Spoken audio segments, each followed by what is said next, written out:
He who would become a surgeon should join the army and follow it. So Hippocrates, father of medicine, counseled nearly 2,500 years ago.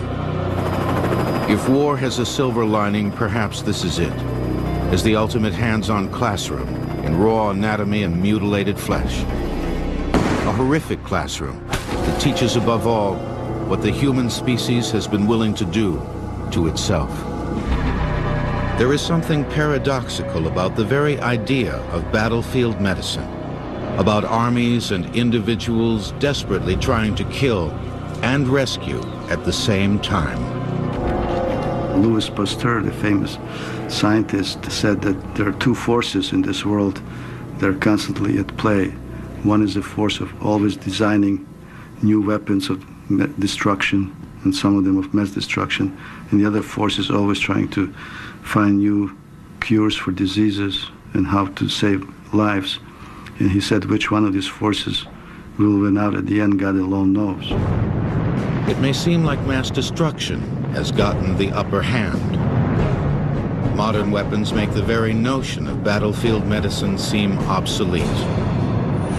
But the weapons and strategies of rescue have also evolved, benefiting at times from the same technology that propels the slaughter.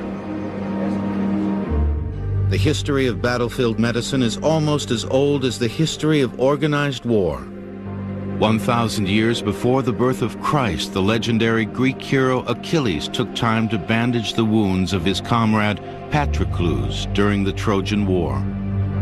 According to Homer, ancient soldiers rarely survived their wounds. 192 of the 213 casualties he described in the Iliad died. Things improved dramatically in the Roman Empire, where soldiers enjoyed such good battlefield care that they lived 5 years longer than civilians. The Roman military medical system was without question the most developed in the ancient world. In fact, it would not see its equal for over a millennium. It's very clear from evidence like Trajan's column that there are soldiers who are assigned to care for their colleagues during and or after the battle. There's also evidence that there were physicians attached to legions, suggesting a hierarchical system of care back through the chain of evacuation. All that disappeared during the Dark Ages, when armies organized nothing for the wounded. During the Crusades, knights either brought their own physicians to battle or were left to die where they fell. Gunpowder, first used in 1325, created ghastly new wounds and a new urgency for military surgery. But ignorance led to appalling procedures. Gunpowder wounds were considered poisonous and treated accordingly. You have to get rid of the poison. Heat is usually the best way to overcome a poison, and so cautery, boiling oil, other fairly heroic approaches were taken to treating these wounds. Boiling oil or cautery with a hot iron tended to destroy tissue. And by the 14th century, amputees were a familiar part of the European landscape. This wound man, riddled with knife, sword, axe, arrow, truncheon, and gunball wounds to major arteries, was used to train 16th century battlefield surgeons. The most celebrated was a Frenchman named Ambrose Paré. It was Paré who sometimes performed surgeries in the midst of battle, who revolutionized the treatment of gunshot wounds using herbal salves instead of boiling oil. In addition, he devised pioneering techniques in amputation and hemorrhage control, and even ventured into plastic surgery, designing replacement noses complete with mustache. Modern combat medicine begins with the French Revolution and a doctor named Dominique Jean Larrey. The big thing that Larrey did, beyond organization, beyond being a great surgeon, was he brought the surgeon to the soldier. He didn't have the surgeon sit and wait till somebody dragged a soldier to him. To that end, Larrey devised the ambulance volante, or flying ambulance, which could whisk casualties out of harm's way. He also created teams of ambulance drivers and litter bearers whose sole duty was to find wounded men and bring them to safety.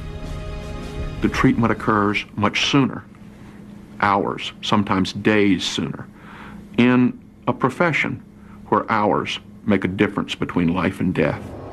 The Industrial Revolution of the 19th century created new possibilities for mass destruction. Statistically, the American Civil War was the most life-threatening war of all time. A quarter of those wounded in action died, 620,000 in all. 130,000 men were disfigured for life. 50,000 were amputees. A new bullet, the mini ball, conically shaped and 3 times larger than the musket ball, was responsible for much of the carnage. When the mini ball hit flesh, it caused a rapidly expanding wound so that you could put your fist in the hole where it came out sometime. It would shatter bones and leave wounds unlike anything surgeons had seen in their civilian practices. Because of the severity of the wounds and the danger of infection, a shot to the limbs meant almost certain amputation. 90% of the legs or arms that were injured with ballistics had to be amputated. Only if it was just a flesh wound, up to 20 to 30% of people died. As the war progressed, field surgeons became adept at hacking off limbs in under a minute. A morning's work is the ironic title of this Union photo. Just years away from the germ theory of disease, amputations were performed with little concern for cleanliness. There wasn't much time, and so a surgeon would change an apron when it was so bloody as to mess up his own clothes. If his knife got dull, he would strop it on the nearest available leather, perhaps his boot, because there was no reason not to, and it saved time, and time was obviously crucial. Recuperation in a permanent hospital was equally hazardous. It was 7 times safer to fight through all 3 days of Gettysburg, an Army sergeant wrote, than to have an arm or leg cut off and be treated in a hospital. Recently discovered anesthetics like ether and chloroform were in short supply, and fully half the amputations were done to conscious soldiers. Quack medicines abounded, like Dolly's magical pain extractor, or Holloway's pills, promising health for the soldier. Disease, as in all wars to that time, claimed far more lives than guns. Malaria, typhoid fever, and dysentery swept through the Union and rebel armies, composed largely of farm boys who caught every bug that camp life and battlefield could offer. Worst of all, as the war began, neither side was remotely prepared for dealing with massive casualties. The North had less than 100 doctors on staff, and no strategy for evacuation or casualty care. The first big battle, Manassas Bull Run, in July of 1861, patients were left on the battlefield on Union side up to a week before they were picked up. There were no general hospitals, there were no field hospitals. Regimental surgeons had not been instructed. It was, in short, no system for taking care of the wounded. A system came, unexpectedly, courtesy of a 37-year-old doctor named Jonathan Letterman, who was put in charge of medical care for the Army of the Potomac in 1862.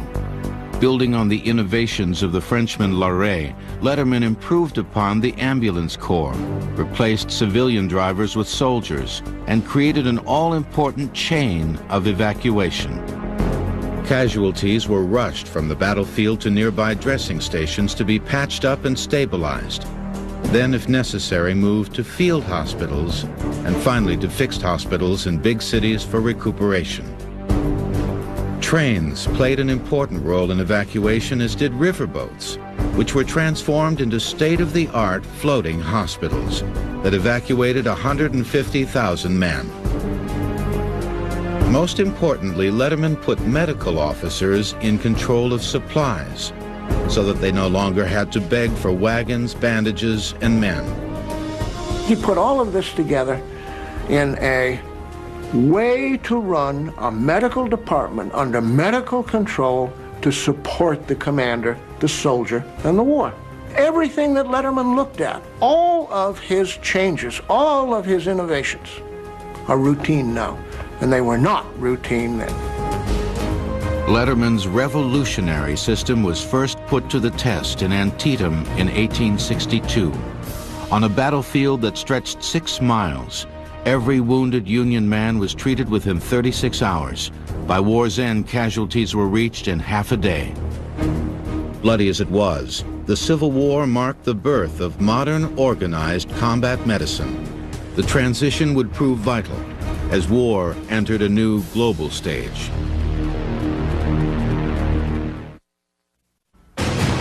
World War I dwarfed the Civil War in scale of combat and casualties.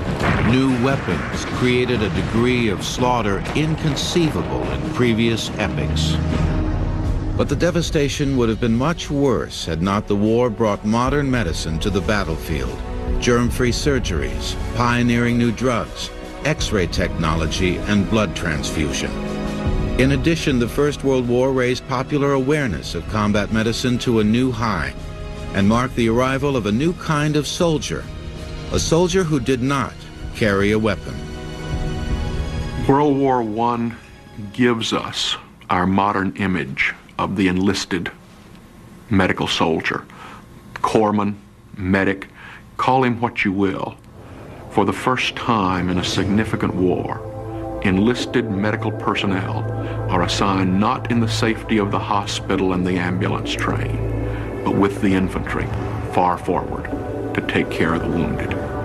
Their job, treating men where they fell, in the muddy wasteland between the trenches known as no man's land, was full of hazard.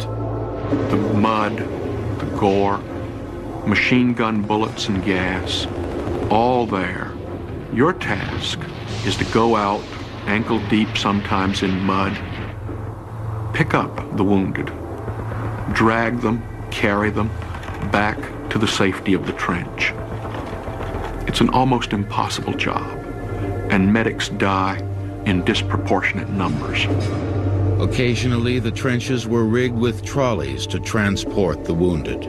Most of the time, however, litter bearers hauled them through mud, snow, mountains, and other torturous terrain.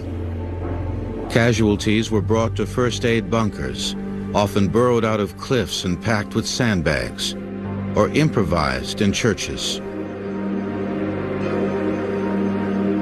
A fleet of ambulances rushed the severely wounded to hospitals. Cars were useless on much of the terrain, and 83 different kinds of ambulance were employed, everything from horse-drawn wagon to tank-like armored car. Trench life itself produced many casualties. Think about living in a hole in the ground, month after month. It rains, it snows, you're cold, you're wet. Living in the trench is the worst of your nightmare of camping, magnified by days and weeks of doing it with other people. The unending cold and wet produced a debilitating condition known as trench foot, and the heavily manured trench soil gave off a foul gas that infected wounds and led to deadly gangrene. Adding to the difficulties, a new weapon and a new ordeal for medical personnel: man-made poison gas. The Germans were the first to use gas, releasing a cloud of chlorine outside the French village of Ypres on April 22, 1915. The fumes killed nearly 1,000 men within minutes. It was a terror weapon. People saw it, they saw their friends falling down from it. They simply panicked and ran. People who stayed and tried to fight on obviously got the casualties, and the burning of the eyes, the burning of the mouth and in the chest, and eventually the accumulation of fluid in the lungs that led to death. Gas masks worn by animals as well as men were the primary defense against this insidious new threat. Gassed soldiers had to be scrubbed down as quickly as possible. and special ambulances were rigged with shower units to speed the process. But the new weapon was sickeningly effective, blinding thousands and accounting for 1/3 of all casualties during the war. Mustard gas, which remained active in clothes and equipment for months, was especially debilitating. The First World War, with its unique horrors, also marked the appearance, in alarming numbers, of a new kind of casualty, a psychological casualty. You're just worn out by the tension of hour-by-hour fear, terror, danger, seeing your buddies killed. Patients began to break psychically. They simply couldn't function. They would break down and cry. They would scream. They would stare off in what became called the 1,000-yard stare. Eventually, shell shock, as it was called, was recognized as a war disease, and soldiers with wounded psyches were evacuated along with the physically wounded men. Despite the gruesome scale of mutilation and death, World War I was a turning point in the history of battlefield medicine. On average, wounded men were brought to field hospitals within 5 hours, and if necessary, to better equipped fixed hospitals in 10. X-ray machines, sometimes portable, were used on a mass scale for the first time, helping surgeons avoid unnecessary operations. The germ theory and antisepsis paved the way for modern hygiene, and patients no longer had to fear hospitals and infection. Mobile laboratories tested bacteria along the front, and a pioneering generation of inoculations helped keep a host of historic plagues under control. World War I was the first war in history in which microbes did not kill more men than weapons. One positive outgrowth of the butchery of this war was plastic surgery. Exploding artillery produced an unprecedented number of gruesome facial injuries. At first, wounded men were fitted with lifelike masks to cover up blown-off noses, lips, and eyes. But the epidemic of disfigurement provided a laboratory for surgeons who developed groundbreaking procedures for facial reconstruction, and by war's end, a new field of medicine had been forged. An American surgeon by the name of Oswald Robertson was responsible for a more critical breakthrough. While treating men on the front in France, he improvised the world's first blood bank. He collected universal donor blood into glass bottles. He stored these in a wooden box that he built out of 2 ammunition cases and filled the space in between with sawdust, put a biscuit tin in the middle and punched holes in it and filled it full of ice, and dragged 22 bottles of blood that he'd collected from recovering casualties and people around the hospital forward to a British clearing station. Robertson gave the blood to a group of 20 soldiers who had been triaged as expectant, that is, expected to die. 9 of them lived, and the new weapon of blood banking and combat transfusion was born. It was a weapon that would be put to the test on a massive scale in the next World War. The influenza epidemic of 1918, which killed over 20 million people around the world, swept through the trenches of France and immobilized armies on every side. Battlefield medicine will continue in a moment on Modern Marvels. A single generation after the First World War ended, a Second World War began. Once again, there was a quantum leap in the technology of death. But combat medicine also benefited from new weapons and tactics. From Guadalcanal to the beaches of Normandy, in surgical tents and improvised hospitals, medics and doctors reached wounded men faster and more effectively than ever before. One of the symbols of military medicine in World War II was plasma. Whole blood transfusion, pioneered during the First World War, was still considered impractical on a mass scale because blood spoiled easily and was difficult to store. But plasma, liquid blood minus the red blood cells, could be freeze-dried and canned, carried easily, and used to keep hemorrhaging men alive. The use of plasma for initial treatment of shock saved any number of lives. Corpsman could give it right up front. Didn't have to be refrigerated. You had a tin can, you took it apart, you put the water into the lyophilized plasma, you swirled it around, you stuck in the IV thing, and you gave it to the guy. Unfortunately, plasma had some serious, if little publicized, defects. Unlike whole blood, plasma was pooled, and before long the entire supply was contaminated with hepatitis. In mid-war, after tens of thousands of soldiers came down with the disease, the Army decided to switch from plasma to blood. Charles Drew, a leading expert on blood banking, was given the crucial task of developing a nationwide blood banking system overnight. What Drew did was an enormous accomplishment because it had never been done before, where strangers came in to give blood to strangers in advance of anyone needing the blood. But now you have thousands of people, for patriotic reasons, coming in to give blood for soldiers, sailors, airmen, and Marines that they'll never see. Ironically, the blood that Charles Drew, a black man, collected was racially segregated by the military. No white person should have Negro blood. That was a given, not arguable. Red Cross fought it tooth and nail. Drew fought it tooth and nail, and they lost. It was not blood banking, but penicillin and other advances in disease control that had the biggest impact on combat medicine in World War II. The development of antibiotics wiped out the kind of bacterial infections that had crippled armies since ancient times.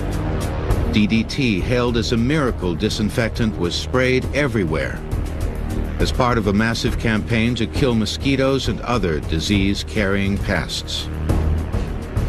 Atibran, a malaria suppressant, was also enormously effective, and taking a pill was part of every jungle soldier's daily regimen. Morphine, available in single-dose syrettes that could be administered by medics on the battlefield, also came to the fore. To avoid overdosage, medics noted each injection on a medical history card. Sometimes overdosage was deliberate. Don McKee, a D-Day medic on the beaches of Normandy, woke up one morning to find his supply kit opened. I said, uh-oh, what's happened? Somebody had gotten the morphine syrettes out of my patch and proceeded to punch himself with about 20 of these. He overdosed, that's what he did. Crawled back in his hole and he was dead. And I really felt bad because this poor guy had just had too much of combat and he wanted out of there. And the best way you do was get into the medic's pouch and take my morphine. Psychological breakdown, combat fatigue as it was now called, was an even bigger problem than in the First World War. 1 out of every 6 casualties was psychological, 600,000 in all, broken by the brutality of war. I can't stand seeing people get killed in that way all my life. I can't kill anyone either. This Army footage shows World War II GIs in various states of breakdown and shock.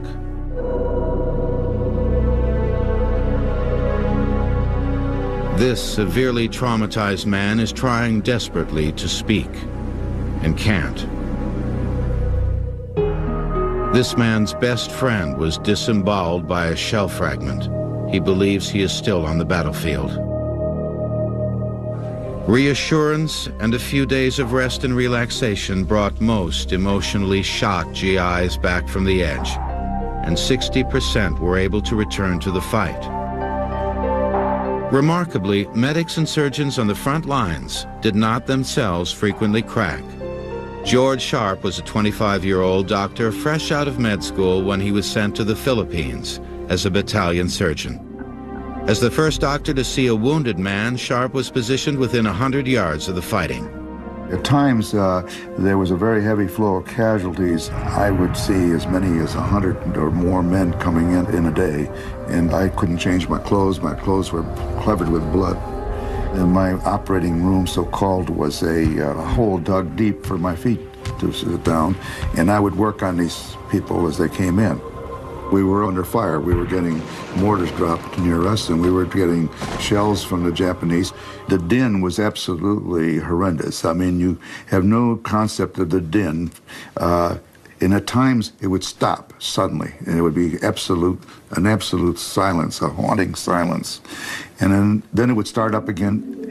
We had very primitive conditions. I didn't have any sterilization of gloves. I used a helmet full of bichloride of mercury, and I dipped my hands into that, and then plunged my hands maybe into somebody's abdomen.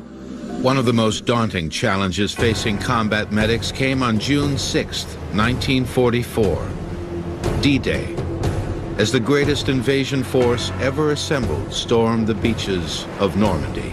Everybody has an image in their mind of soldiers charging out of boats into artillery, mines, and machine guns, being blown apart and damaged, and they were. Somebody has to get these people to safety. That somebody is the medic. Don McKee was a medic with the 29th Infantry Division, one of 5 assault divisions that made up the D-Day Armada. During the assault on June the 6th, we were on board ship 4 or 5 miles out, and we could see that they were having a lot of trouble.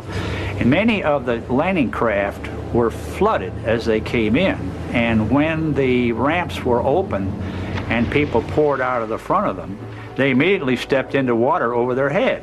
Most of these infantry people were carrying 75 and 80 pounds of materials on their back, and a lot of them didn't make it. When we got to the beach was still in chaos, and those bodies were floating in, and you literally had to step over many people that were already dead. Once you got on the beach and you got a few people together in the shelter of the cliff, you were able to help some people. McKee, one of 2 medics in a company of 200 GIs, treated as many as 30 men a day. You had to make a decision, and only the medic could make it. Is it safe to go out and try to pull that fellow back? But I had to do it on several occasions. But you couldn't treat him out in the middle of the gunfire. You just had to drag him back, and I had many people firing at me, and unfortunately they missed. The wounds that I basically saw were either puncture wounds from small arms fire or shrapnel. And now and then you'd run into somebody that had a direct hit of a mortar or an artillery shell.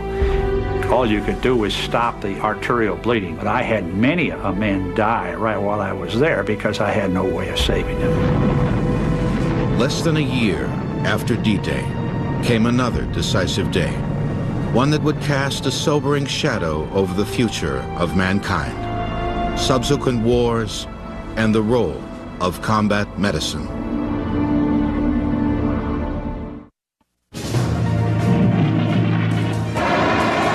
Korea is in many ways America's forgotten war. But from the point of view of military medicine, Korea was a turning point. Korea's death rate of wounded is 2% less than half of World War II, a milestone in military medicine. There were 2 reasons for this extraordinary success. The first was the helicopter used to evacuate casualties for the first time. Only 2 men could be medevaced at a time in these pioneering craft, placed in pods on either side of the chopper.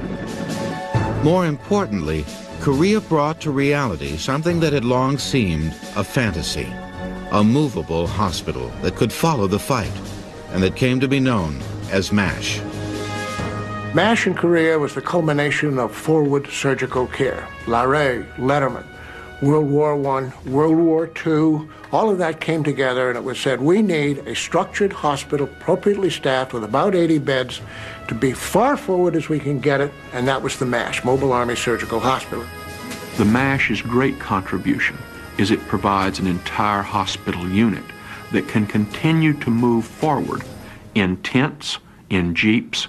The MASH can keep pace with the Army, and patients are moved backwards as they become more transportable and stable. Evacuate the man to the rear to where we can get him out on a chopper. Do you understand? Over. By the early 1960s, another war in Southeast Asia. Burning. They're going to do all they can to save that leg. I know. I know there's not much left because I Okay. I was carrying that damn thing in my hands all the way back. I was afraid the whole thing was going to come off. Vietnam, a different kind of war, brought a different approach to combat medicine. The revolutionary premise of the 18th century Frenchman Dominique Jean Larrey to treat casualties as close to the front line as possible was not practical in a war where there was no clearly defined front line, and where speedy ground evacuation through rice paddy and jungle was impossible.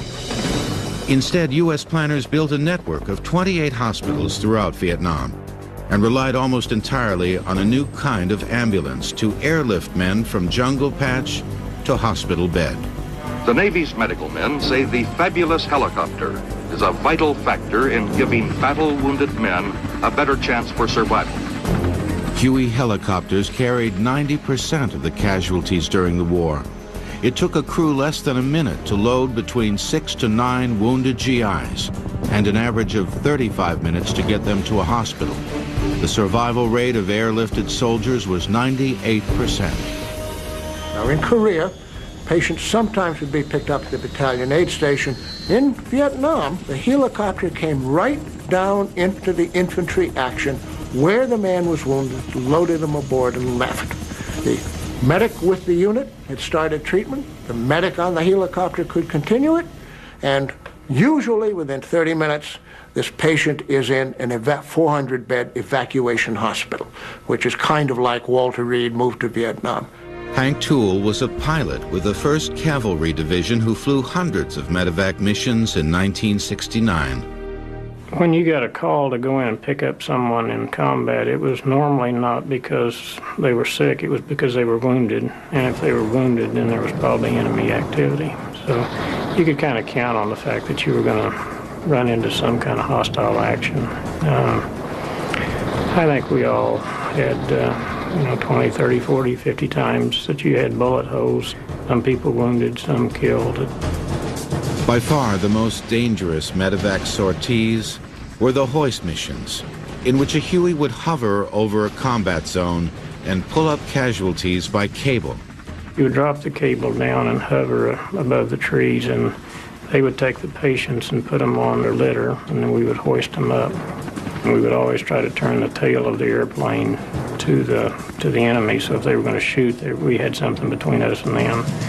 Sometimes it was just hard to do that, and you had to do a hoist where you're looking out the windshield, and you could actually, at times, see them coming out of bunker complexes or raising up to shoot at you, and you can't do much but smile. Sometimes the hostile fire was so intense that Toole had to make an agonizing decision.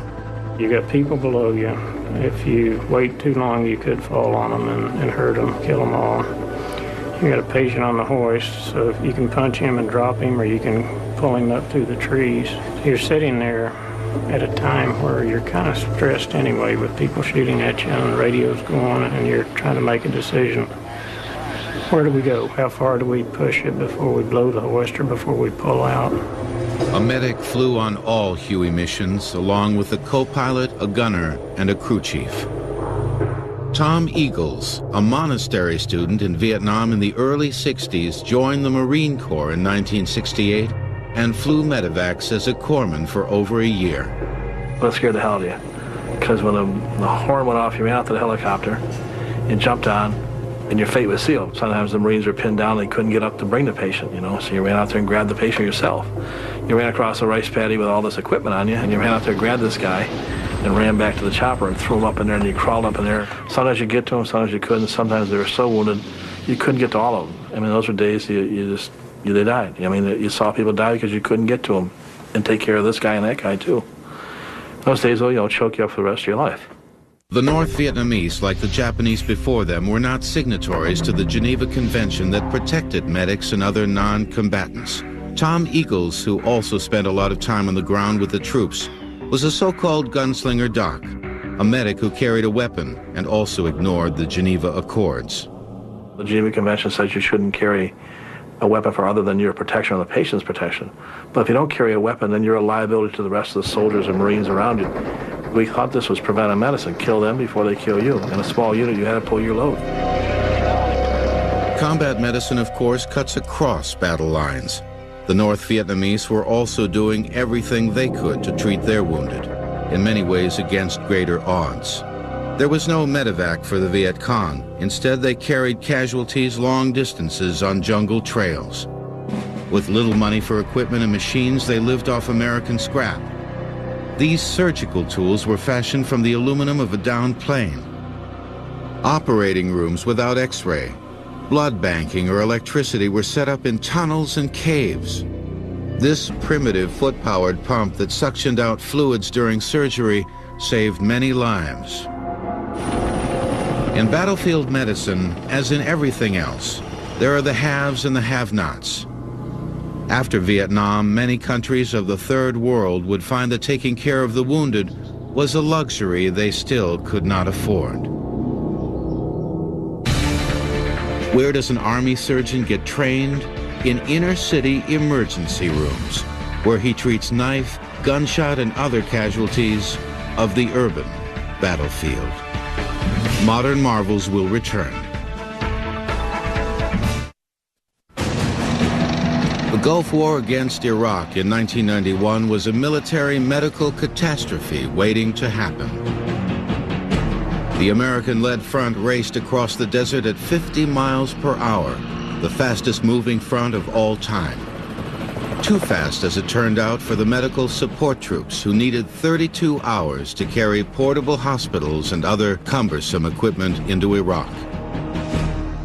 If we would have had a lot of casualties during Desert Storm, it would have been a disaster. I mean, it really would have been a disaster. The Army's #1 medical priority after the war was to improve mobility so that hospitals and doctors could keep up with the front. To that end, the Army has developed a hospital that can be dropped in a box by parachute and assembled by 4 men in half an hour. What we wanted to do is to develop a hospital that was very light and had all the capabilities of a big, heavy hospital. You can do almost any general surgical procedure or whatever you need to do, and up to 2 dozen, 3 dozen operations in 24 hours. Since the 19th century, progress in battlefield medicine has been dramatic. In the Civil War, 20 to 30% of those who received treatment died. By Vietnam, 98% survived. But the statistics are somewhat misleading. We have not made any progress in the last 150 years in terms of decreasing those soldiers or Marines who were killed in action. Killed in action means that people would die before they would arrive in a hospital. In Vietnam, the percent was still 20%, which was the same as it was in Civil War. But I feel that we need to concentrate how to reduce that. Most soldiers die in the first hour after being wounded, the so-called golden hour when resuscitation is possible. With that in mind, medical researchers have developed a slew of high-tech tools that they hope will allow medics, doctors, and soldiers themselves to render treatment in the midst of battle. One such tool is called an LSTAT, and it's the first significant redesign of a stretcher since ancient times. Up till now, we have not attempted to deliver critical care during the evacuation process because it was so life support equipment intensive. This facility gives us that new capability to provide that en route care. What this stretcher really does is bring an intensive care unit onto the battlefield. Miniaturized within a 120-pound, 5-inch thick frame that can fit into an ambulance is all the life support hardware of a big city hospital, including ventilator, oxygen generator, defibrillator, and physiological monitors. Another dramatic development in battlefield medicine has to do with bandages. The bandage has been around more or less unchanged since the Trojan War, but the Red Cross, working with the Army, has come up with a gauze that can stop out-of-control bleeding in a minute. It's called a fibrin bandage, and it uses high doses of scab-producing proteins to form an instant scab. The fibrin bandage will allow you to apply and achieve almost immediate hemostasis on very large wounds, where just the amount of blood that's lost through oozing very quickly adds up to represent devastating losses. An aerosol version of the bandage is also being developed for hard-to-treat wounds. You can't stuff a 4x4 bandage through a .30 caliber bullet hole. So if you could have something that looked like a WD-40 can with a long nozzle on it, sit it in and let it expand 50 times its volume, creating a local material that as the lung moved inside, it would spread it around. Okay, Mark, help's on the way. Other futuristic combat medical tools include a personal status monitor to be worn by every soldier like a watch that shoots vital sign and location information to medical personnel. Telepresence surgery, which promises to one day bring the best surgeons from around the world into a foxhole by remote control. Researchers are also working on a so-called hibernation or suspended animation drug that will slow down the body metabolism of seriously wounded men until they can be evacuated and helped. The idea is to slow down the death, so to speak. A turtle, for example, that requires oxygen, can get underwater and stay there for 6 months because it can decrease its metabolic rate 200-fold. I mean, it's amazing. And so the thought was, why not look at what is it about the turtle or other animals that can go into hibernation? Combat medicine, of course, is not just an American endeavor. And it's not just something that's done with helicopters and state-of-the-art science. In Afghanistan, Rwanda, Somalia, Bosnia, and other under-publicized war zones, volunteer medics, nurses, and surgeons provide a different, desperate kind of frontline health care. We don't belong to a military, but we treat many of the victims of war. I think the combat medics probably focus most of their attention on their own people. I don't think they spend a lot of time with civilians. If they happen to see 1 or 2 civilians, they might treat them. But we're there for everyone, everyone. We're there for the Faction A and Faction B, and we're there for the civilians. Mary Lightfine is a nurse with Doctors Without Borders, a humanitarian organization that treats soldiers and other victims of war in 83 countries around the world. A lot of the war wounded we see would be bomb blasts, landmines, burns, torture victims. In northern Uganda, I saw many women who had stepped on landmines, blew off their leg, and they lost their pregnancy as a result. Sometimes it makes you sad. You're overwhelmed. You go to the countries to help people, and you see there's so much to do. And you can't do everything. So you feel good to help them, but you feel sad that you can't help everyone. It's so hard to watch them die and to know there's so many thousands of them. You can't possibly save all of them. The best battlefield medicine, of course, is preventative. Looking at images of the wounded in war after war, the mutilation and suffering, it becomes obvious that war itself is a plague that has afflicted mankind since ancient times. If combat medicine could only find an antidote to that sickness. Until it does, the great paradoxical race on the battlefield between mutilating and patching up, taking life and saving life, matching our genius for slaughter against our mastery of healing, will be ongoing.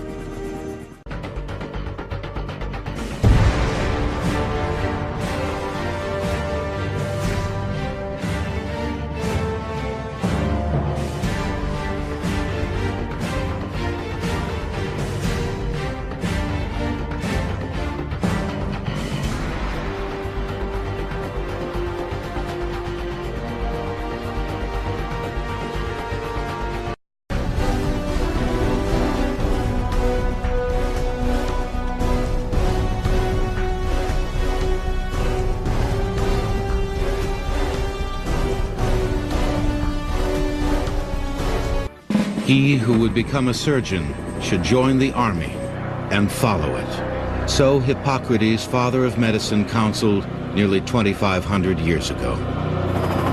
If war has a silver lining, perhaps this is it.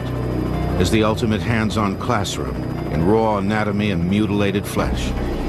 A horrific classroom that teaches above all what the human species has been willing to do to itself. There is something paradoxical about the very idea of battlefield medicine, about armies and individuals desperately trying to kill and rescue at the same time. Louis Pasteur, the famous scientist, said that there are two forces in this world that are constantly at play. Sometimes perform surgeries in the midst of battle, who revolutionized the treatment of gunshot wounds using herbal salves instead of boiling oil. In addition, he devised pioneering techniques in amputation and hemorrhage control, and even ventured into plastic surgery, designing replacement noses complete with mustache. Modern combat medicine begins with the French Revolution and a doctor named Dominique Jean Larrey. The big thing that Larrey did, beyond organization, beyond being a great surgeon, was he brought the surgeon to the soldier. He didn't have the surgeon sit and wait till somebody dragged a soldier to him. To that end, Larrey devised the ambulance volante, or flying ambulance, which could whisk casualties out of harm's way. He also created teams of ambulance drivers and litter bearers whose sole duty was to find wounded men and bring them to safety. The treatment occurs much sooner. One is the force of always designing new weapons of destruction, and some of them of mass destruction, and the other force is always trying to find new cures for diseases and how to save lives. And he said which one of these forces will win out at the end, God alone knows. It may seem like mass destruction has gotten the upper hand. Modern weapons make the very notion of battlefield medicine seem obsolete. But the weapons and strategies of rescue have also evolved, benefiting at times from the same technology that propels the slaughter. The history of battlefield medicine is almost as old as the history of organized war. 1,000 years before the birth of Christ, the legendary Greek hero Achilles took time to bandage the wounds of his comrade Patroclus during the Trojan War. According to Homer, ancient soldiers rarely survived their wounds. 192 of the first used in 1325 created ghastly new wounds and a new urgency for military surgery. But ignorance led to appalling procedures. Gunpowder wounds were considered poisonous and treated accordingly. You have to get rid of the poison. Heat is usually the best way to overcome a poison, and so cautery, boiling oil, other fairly heroic approaches were taken to treating these wounds. Boiling oil or cautery with a hot iron tended to destroy tissue. And by the 14th century, amputees were a familiar part of the European landscape. This wound man, riddled with knife, sword, axe, arrow, truncheon, and gunball wounds to major arteries, was used to train 16th century battlefield surgeons. The most celebrated was a Frenchman named Ambrose Paré. It was Paré who saw 213 casualties he described in the Iliad died. Things improved dramatically in the Roman Empire, where soldiers enjoyed such good battlefield care that they lived 5 years longer than civilians. The Roman military medical system was without question the most developed in the ancient world. In fact, it would not see its equal for over a millennium. It's very clear from evidence like Trajan's column that there are soldiers who are assigned to care for their colleagues during and or after the battle. There's also evidence that there were physicians attached to legions, suggesting a hierarchical system of care back through the chain of evacuation. All that disappeared during the Dark Ages, when armies organized nothing for the wounded. During the Crusades, knights either brought their own physicians to battle or were left to die where they fell. Gunpowder